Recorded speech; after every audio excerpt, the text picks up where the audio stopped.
अब हम नेक्स्ट पढ़ने वाले हैं कि एवरेज स्पीड क्या होता है और एवरेज वेलोसिटी क्या होती है। एवरेज स्पीड तो एवरेज वेलोसिटी। सो एक्चुअली जो एवरेज स्पीड होगी ना वो आपकी हो जाएगी कि टोटल डिस्टेंस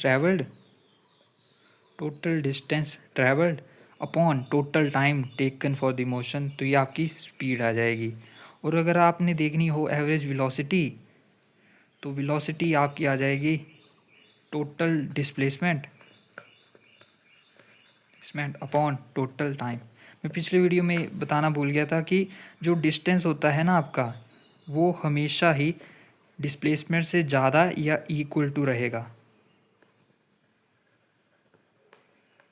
क्योंकि देखिए आपका ये नेगेटिव भी हो सकता है, आपका ये बराबर भी हो सकता है, डिस्प्लेसमेंट जीरो हो सकती है। डिस्प्लेसमेंट कभी भी डिस्टेंस से बड़ी नहीं हो सकती, इसलिए distance is always greater than equal to displacement. ये एक इंपॉर्टेंट चीज़ है। वैसे ही average speed is always greater than equal to velocity. Velocity आपकी ज़ीरो हो सकती है, नेगेटिव हो सकती है या तो पॉजिटिव हो सकती है। आपको बताइए जैसे आपकी डिस्प्लेसमेंट तीनों हो सकती है ना, वैसे वेलोसिटी, क्योंकि वेलोसिटी क्या होता है डिस्प्लेसमेंट अपॉन टाइम।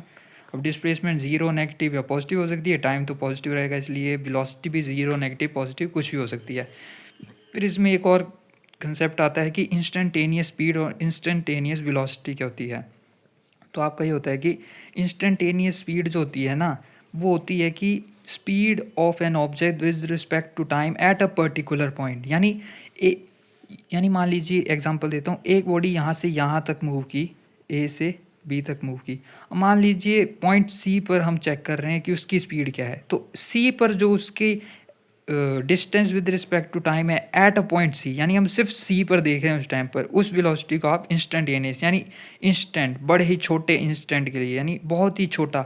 अभी आप आगे बढ़ेंगे कि इंस्टेंटेनियस स्पीड जो होती है आपकी वो आपकी जो तो डेल स्पीड, डेल से डिनोट करते हैं, ऐसे एक ट्राइंगल की तरह सिंबल होता है जिसको आप डेल बोलते हैं। Del is equal to small D, ये डिस्टेंस आ गया आपका, अपॉन यहाँ पर जो तो आपका डी टी आ जाएगा, यानी वेरी वेरी स्मॉल टाइम, बहुत ही छोटे समय में आपकी speed with respect to distance आपकी स्पीड क्या है, ये आपकी इंस्टेंटेनियस स्पीड हो जाएगी। वैसे आपकी इंस्टेंटेनियस वेलोसिटी आ जाएगी कि velocity of an object at a particular instant of a time is called instantaneous velocity.